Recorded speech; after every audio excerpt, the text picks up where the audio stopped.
On this call out, I am called to come and check this fridge freezer. It's a KIC fridge freezer. It has the freezer at the bottom. So they told me that it's not getting cold on top, and even the freezer is now the fridge, not the freezer anymore, meaning that the stuff is not freezing. So I know KIC from experience, it will either leak on this pipe or it will leak on the condenser that is internally, or on the fridge evaporator that is internal. So what I'll do, I'll just put foam and check for leaks in this pipe. I use water with sunlight soap. So here is the leak. You can see that it's making bubbles there. So that means that's the pipe that is leaking. So I will just have to replace the pipe just by observing how the leak is here. I can tell that it was not gonna take long for gas to run out complete to the system. Reason I'm saying that is because you can see how the bubbles are formed fast by the leak. So that means it's discharging a lot of gas. What I will do now, I will just pause and replace the pipe. The pipe is now replaced. The hole that you see at the back, it's where the pipe was going out. So I pulled the pipe in and cut the pipe there, and I made sure that I don't cut the capillary tube that was inserted inside the pipe.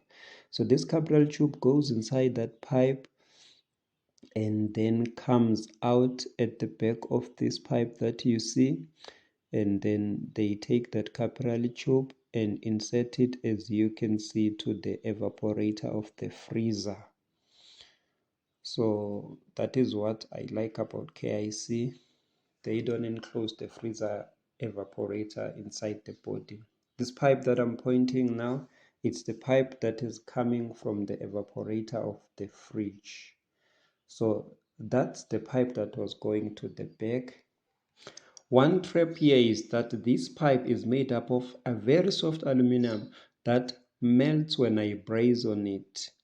But at least this one I can braze on it because it doesn't melt. KIC was clever. They didn't braze there. They just used lock rings to join there. So here at least I was able to join copper to aluminum. What I'm gonna do now, I'm gonna take this pipe and fit it to the back. Then from the back, I will then join the pipe to the compressor. Sometimes this fridge leaks on these two pipes. These two pipes are going to the top. They make the evaporator at the back of the fridge. Then the thermostat probe then goes to those pipes to detect the temperature at the back of near those pipes. So if this fridge leaks there, we bypass those pipes with the cold plate. Now let's come to the back. Everything is almost in place now. The pipe has been fitted back. We are now using copper, not aluminum. I have also brazed this pipe to the compressor. The pencil dryer is almost complete. One thing that is left now is to put the capillary tube to the pencil dryer and braze it. As you can see, this pipe goes to the suction side of the compressor.